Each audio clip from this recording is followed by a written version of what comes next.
My team and I have spent an entire week investigating Drakelow Tunnels, an underground shadow factory known as one of the most haunted locations in the UK. The paranormal activity we've captured so far includes high electromagnetic fields, EVPs, a bright unexplained flash, seeing shadow figures, a mirror moving on its own. We have all been affected physically, mentally, and emotionally, and we've been put to the test spending time on our own during our lone vigils. Little did we know that the most active night was still to come. After spending the day interviewing more eyewitnesses about their experiences, we head deep into the tunnels to complete our final investigation. There's an apparent shapeshifter, spirit elemental that seems to like playing tricks with people. 9.9. 9.9 milligauss. What the hell just happened? Drakelow has completely cemented my beliefs in the paranormal. That's all tying into that article and the collapse. We're in the collapse. What's wrong? Really bad, like chest pain. It's unpredictable, it's unbelievable. It's the real deal here. I've just gotten so cold.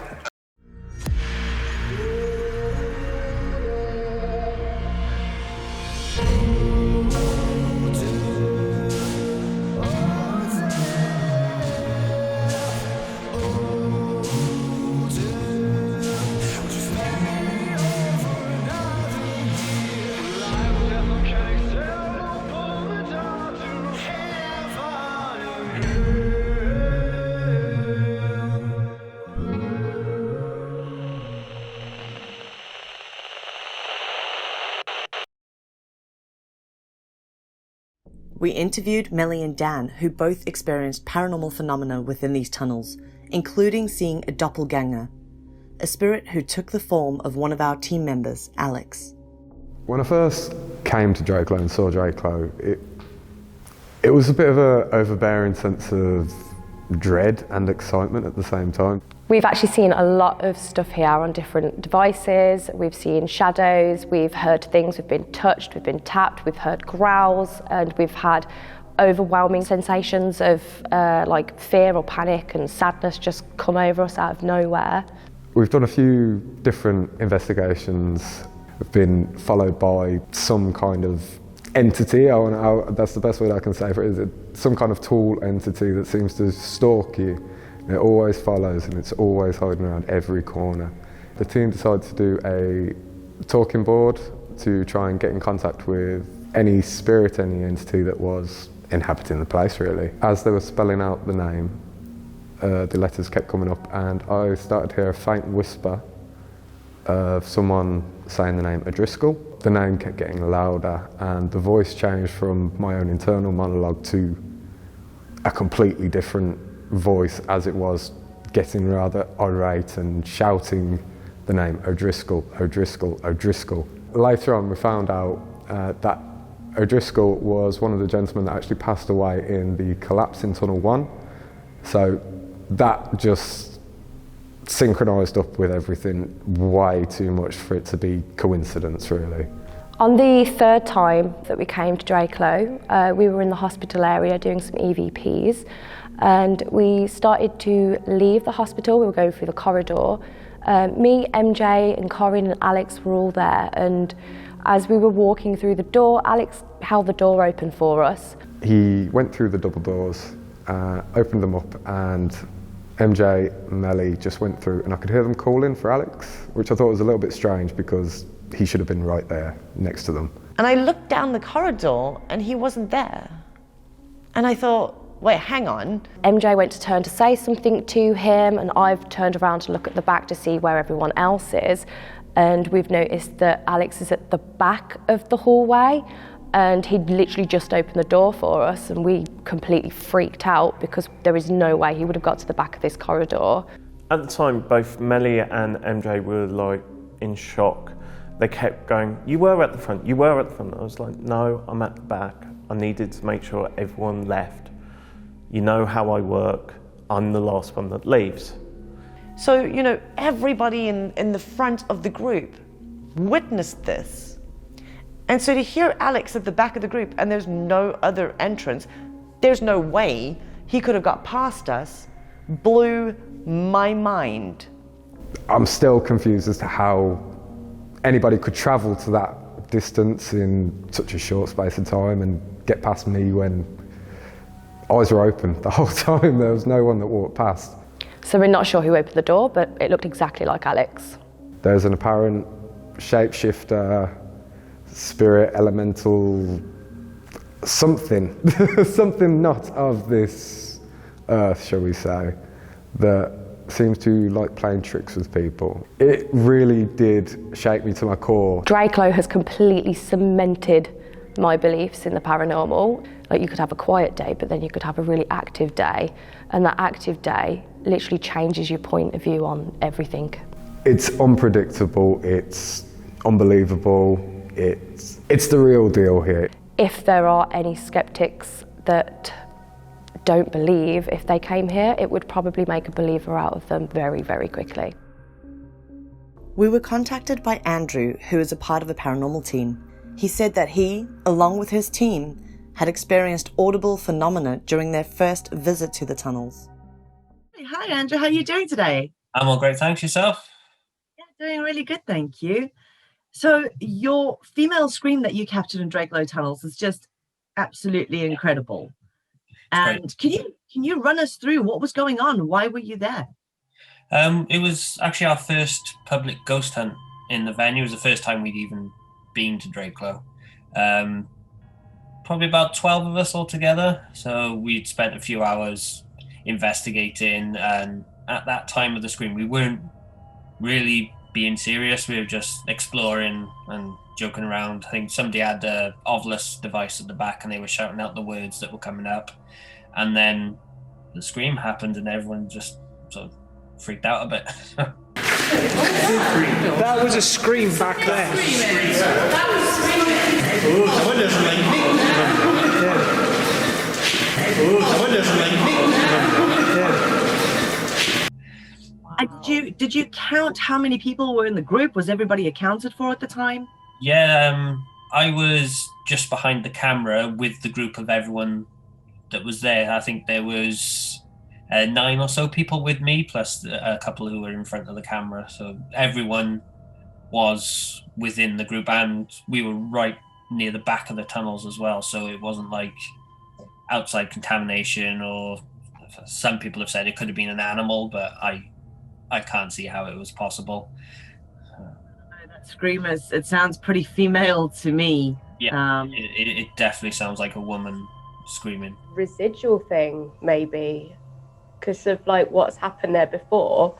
A lot of people like have died, you know, so it could have been like an echo. Yeah, we kind of had the feeling it was a residual of somebody obviously either getting really hurt or afraid of something happening. It wasn't in a response to us, it was in the background as we were walking around. You know what I was just thinking of? What if it was the lady, Mary, who was hit by the truck when it was reversing? Yeah, could have been, yeah. I didn't because we found an article about a lady who was hit by a dump truck while it was reversing through the tunnels, and it killed her instantly. So it could very well be that the female scream that you heard was that moment, that, you know, trapped within the stonework, and that sort of a stone tape theory, a residual replay of that moment. It makes sense, yeah. Hopefully, I mean, if we get the opportunity to go back there, I'd love to know if that is a residual from perhaps Mary that got hit by the truck. So thank you so much for your time. We really appreciate it. Thank you. Tonight is our last investigation of Drakelow. The team and I are venturing deep into the tunnels to try and communicate with those that died during the tunnel collapse. We'll be spending some time in the communications area to see if we can contact the general who Claire Hinks picked up on. We are now in tunnel number 1, and this is where the collapse, the roof cave-in happened. And so what we're going to do, we've just got here, we've got our gear ready.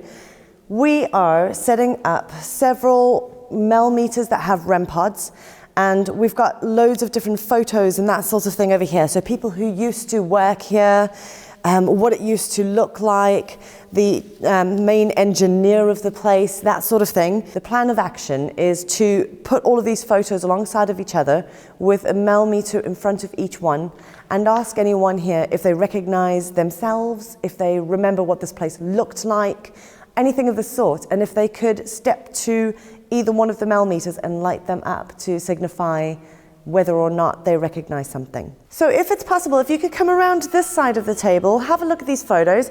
If you recognize anybody, would you please come up to one of these and just go near it? So it'll light up, it'll let us know which one of these you recognize. So I'm gonna hit record on all of these as well, in case we get a spike in temperature or a drop in temperature, as well as in the milligauss as well, guys.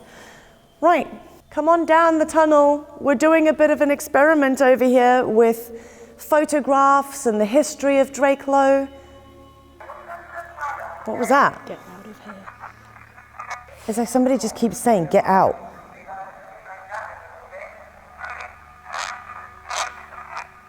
Seriously, just get out, get out. That's aggressive.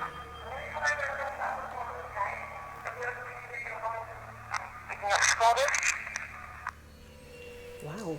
So a lot of get out. A lot of get outs. Obviously, I'm over here with all the kit, just monitoring stuff, and you're over there a little way away with the recorder. Because I'm further back, the sound waves sound less distorted when you're further away from being directly by the recorder. Mm-hmm. And you can, what I was hearing was get out, but I think there was a couple of words possibly, but obviously we need to look at it. Mm-hmm. I can't get out. Interesting. And the Shall we try playing that again then? Yeah. That's a really good point. It would make sense where we are. Yeah.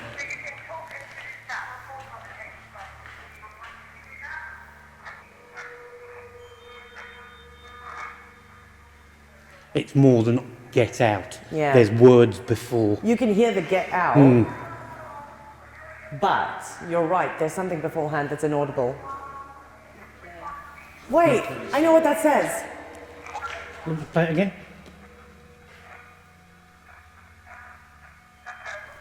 I know what that says. I'm so excited. That says the film. The film, there's cameras. Listen. There you go. The film.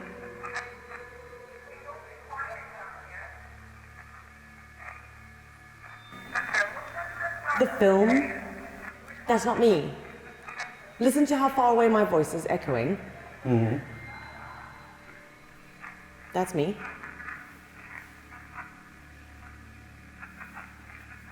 Look, that's inaudible. That's me. The film. The film? That's not me. No, that isn't you. Hasn't got your No. South African accent. The film? That's not me. No, that's You definitely can not hear you. how far away I sound. Yes, you could different vocal tones. Yeah. You've got more of a reverb, echoey. That wasn't. I have goosebumps everywhere.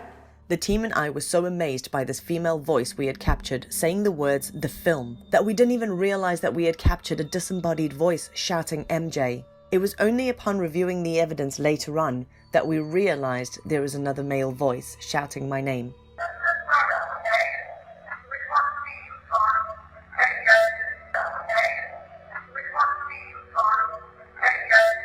Because you said, "Hi, I just want to know what's your name."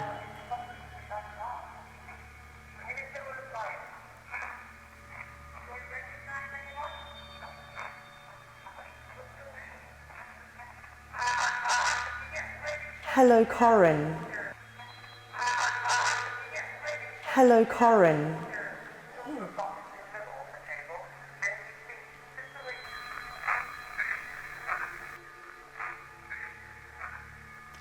Get me out. Get me out. That's insane. So, a female voice saying the film, possibly talking about the photographs. Hello, Corin. And then help me out. That is gut-wrenching. I am getting ice cold, like so icy cold all of a sudden. So we're going to get ready to ask some more questions, and hopefully we'll be able to hear your voices again. MJ? Yeah. After the baseline's gone completed, my first question, and it's come with a good response, I asked, what is your name? Yeah. And it's come through as Anthony. Oh my God. That is incredible. So, what is your name? So the first one was the baseline, which is it's completed, and then I've asked, what is your name? And it's first name that's come through is Anthony. Okay, so let's try and do some EVP and speak to Anthony. I'll see if let's I direct our questions to that person. And I'll see if I can get some more information as well. While we didn't get any further responses from Anthony, we would later find out exactly who he was.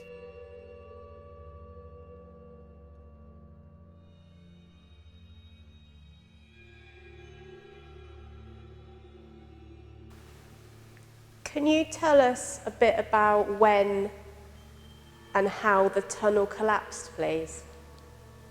What memories do you have of this place? One of the people here ended up in hospital.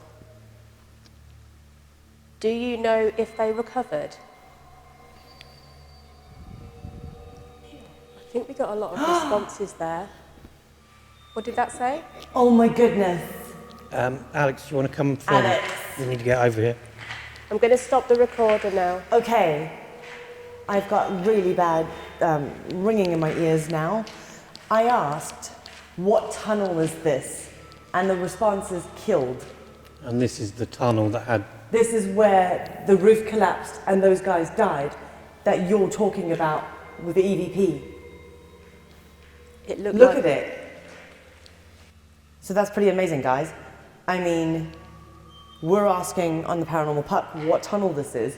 You're talking about the deaths in the tunnel with the cave-in, with the rockfall, and whether the guy...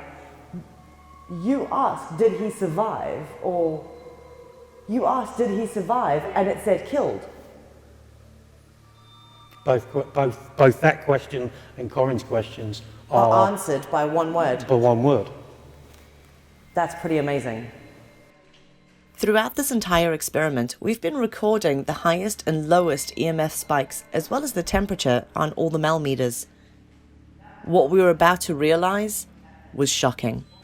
9.9? 9.9 milligauss. So that was on... Which photo was there for... That. This?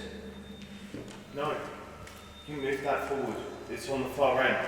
Oh, this was on the tunnel one. Yeah, it was. That responding to the questions we've been asking, killed, name, that's all tying into that article and the collapse. We're in the collapse. Hi. Hi. Nice to meet you. Do you know who these people are that died in the tunnel collapse? I'm going to read out 4 names. If you are one of these people, when I call your name out, could you please say yes? Mr. R. Stevenson, Mr. Harry Dapper, Mr. J. Doris. I'm going to play that back, okay?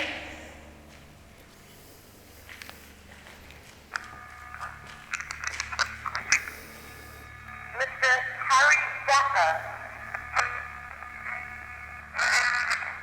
Mr. J. Doris, Yes. Mr. O'Driscoll. Alex, can you just come around and document this?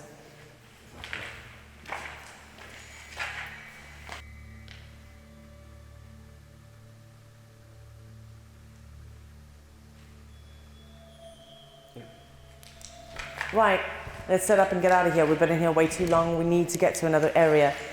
My flashlight's dead. It just... And this one's gone as well. 2 flashlights both just died. Yeah, mine's dying now. There you go. It's done. What? At the exact same time. Mm-hmm.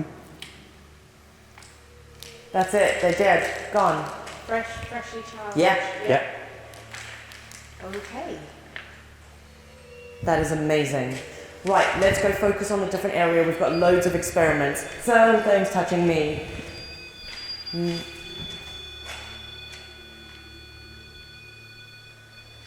I said something's touching me. Did you just touch my leg? My flashlight's back on. What the hell just happened? Hold on a second. They're all on record, so we don't know. Okay, your turn. Wait! This did not die. Yeah. That's what I just... as I picked it up. So the Melmeter died. The flashlight went off mine. I clicked it. What is going on?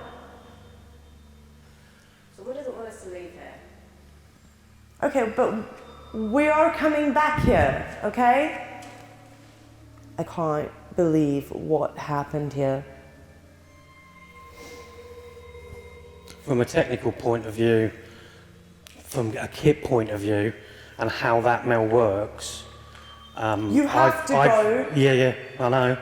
And recording a 9.9 as the high spike.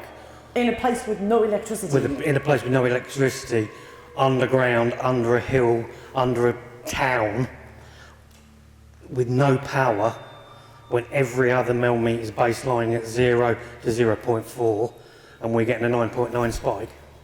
That's crazy spike time. That's amazing. Thank you. Thank you so much.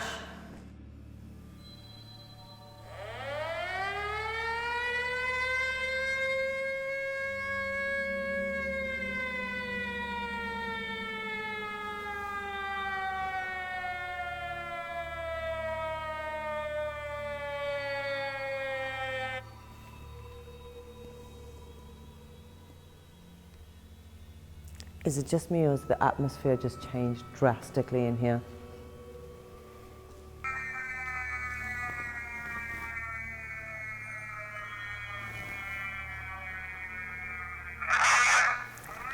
Holy sh**.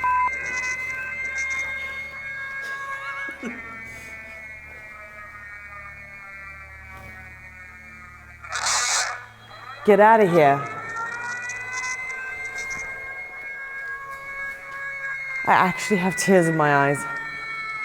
Can I just ask that, just before you played the bit that said, has that atmosphere changed? Is there almost like footsteps, like running?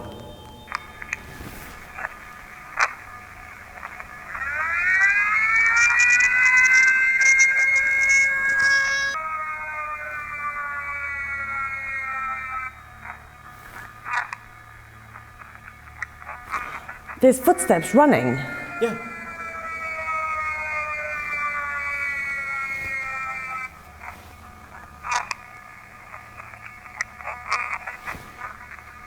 Just means the atmosphere just changed drastically in here. Oh my goodness. I'm so cold. I've gone ice cold. But you would have, if Yeah. you got the siren, someone would shout it out. And run. And run. You would have them running to get out because of the fear of this place being bombed. Oh my goodness. Guys, that's crazy. I think we need to go and check out other areas. We've still got so much to cover tonight, guys. We'll come back here. We head over to the communications area. This was the area where Claire Hanks picked up on a general walking up and down. Our aim is to try and capture his footsteps or his voice on one of the audio recorders. So what I'm going to do is take 3 photos just so we can see if there are any differences. We do have to be mindful that there are a lot of reflective surfaces in there, so there could be a few little bits of lens flare, but I'm looking for something more than that. Okay, so if you could stand in front of me, I can take a photo of you. I'm sure you haven't had somebody take a photo of you for a long time. So this will be a cool surprise because you'll be able to see this develop and we can look at it together afterwards. So I'm going to take 3. If you could stand in front of me, I would really appreciate that.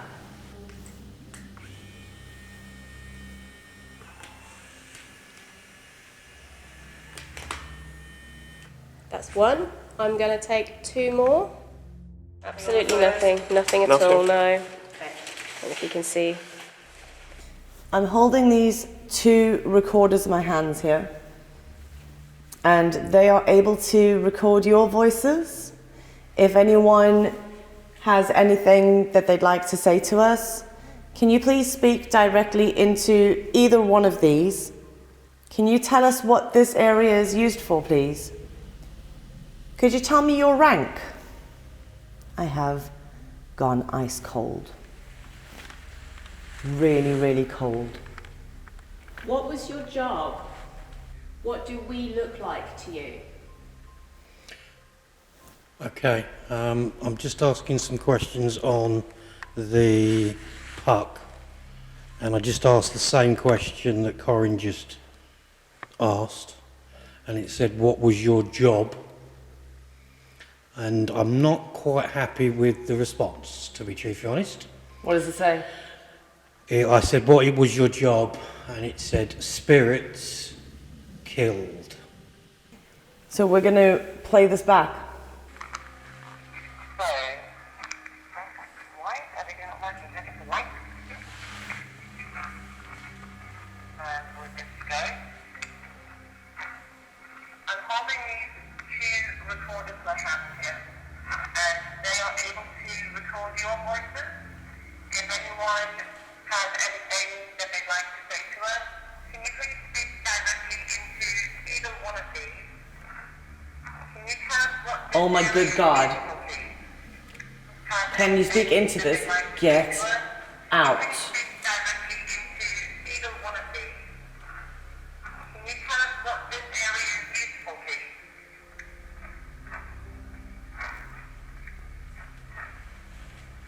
Did you tell me your rank? I have gone ice cold. Really, really cold. I don't know what that said there. Okay, so we've got to get out. Let's play this back. And we're good to go. So we should have a get out on this. Sorry. If not, Sorry. what's wrong? Really bad, like, chest pain. Are you okay? I'll be okay. It's literally like something's like squeezing, but almost like putting pressure kind of in the middle of my rib cage. And my puck has completely died. And Are you okay? I don't like this. Hang on. Are you okay? Do you want to step out? No. You don't? No. You don't want to step outside? No. You want to go back to base for a bit? No. Okay. If it feels any worse, please say. I will. Yeah. It's not gonna. Okay. Let's play this back.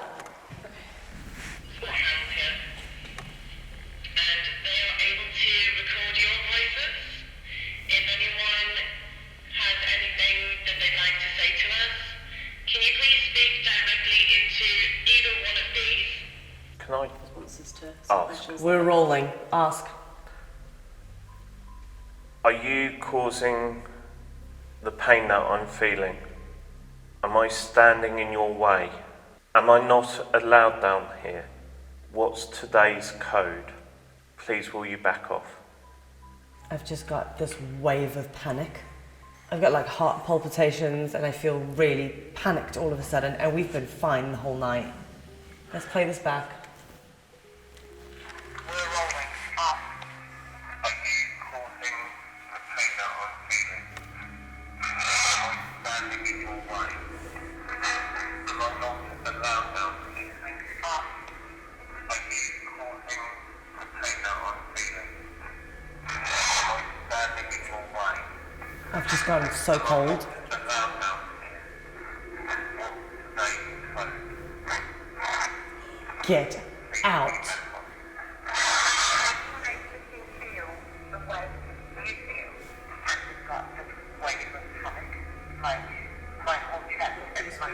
Everywhere.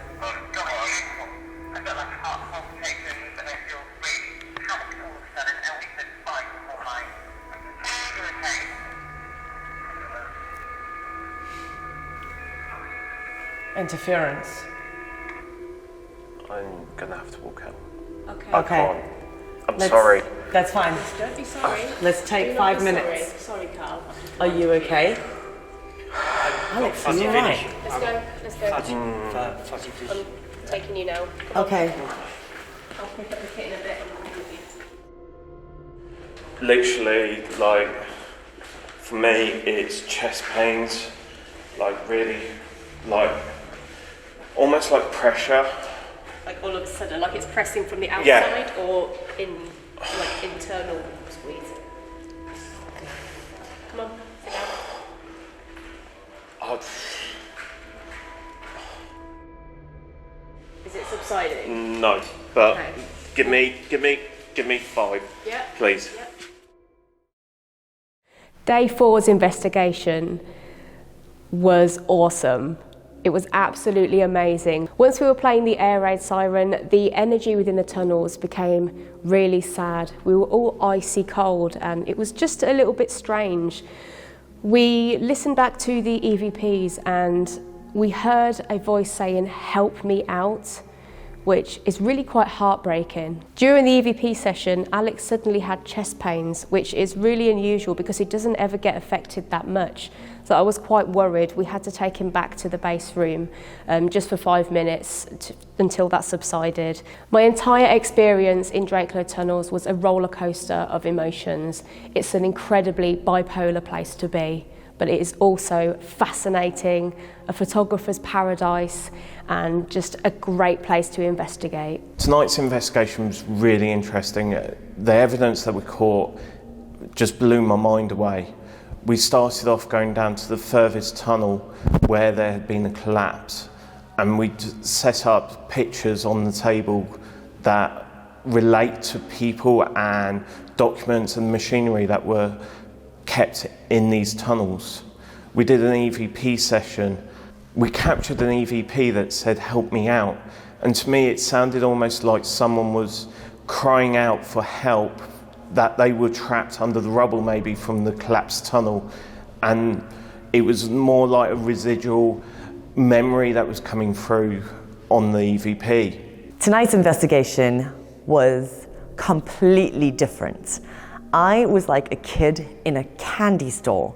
It was really exciting to be able to have so many things happen in Tunnel 1 at the same time, so many things that validated one another. By far, the most amazing moment in Tunnel 1 for me this evening was having my flashlight die, Carl's flashlight die, a millimeter drain, and then so many other things happening at the same time. When we'd registered a 9.9 milligauss spike on the millimeter, that's phenomenal. In a place with no electricity, that shouldn't even be possible. Some of the EVPs that we had received was more like somebody shouting into the recorder really loudly. I saw that Alex was really uncomfortable in that area. My overall feeling of spending a week in Drakelow Tunnels, interviewing eyewitnesses, spending time walking around the tunnels, getting to know the place, investigating, hearing the stories from so many people who have emailed us, the research that we've done. It's been a phenomenal week. It's been absolutely incredible. Do we think this place is haunted? With the evidence we've captured and the experiences not only that we've had, but so many people, I definitely think there's something otherworldly, definitely something paranormal going on in this tunnel system. It's a great place, but it can change in a heartbeat. There was a female voice saying, "The film." I said, "That's you, MJ." She said, "No, listen closely." We listened again. There wasn't an accent. It wasn't a South African accent. It was an MJ. It was so clear, it sent goosebumps and shivers down my spine. We then reviewed the mel meters to see what the spikes were. On one of the mel meters, we had a spike, high spike of 9.9, which kind of worried me slightly because that is an extremely high spike on that particular piece of equipment. We moved to the comms room for the next part. We set up our equipment. I was doing another paranormal puck experiment. All of a sudden, all our equipment started to drain one by one. Mel meters, REM pods, my tablet, the paranormal puck. We couldn't understand it because they were all freshly charged. The atmosphere in the comms room was becoming more heavy. Alex was being affected by something. We couldn't work out what was going on. He said he had pressure on his chest. We decided for our safety to move Alex out of the comms room. My overall feeling over the last 2 days is that this place can just change so quickly. The emotions, the atmosphere, it's crazy. I'm not sure what is going on. I have more questions than I have answers. After doing more research and trying to figure out who Anthony was, the team and I came across a newspaper article that suggests that Anthony was embezzling money from Drakelow Tunnels. Could he be the person that is responsible for the tunnel collapse due to using cheaper equipment? Is this why the spirits of Drakelow still call out his name? Is he the one responsible for their deaths? Who knows? Our week at Drakelow Tunnels was one of the most intense paranormal investigations we have ever conducted. We faced so many challenges throughout the week, from the intense darkness to the freezing cold, black mold, respiratory issues, and even constant equipment drain. This location is nothing short of incredible. The activity seemed to build with each and every passing day.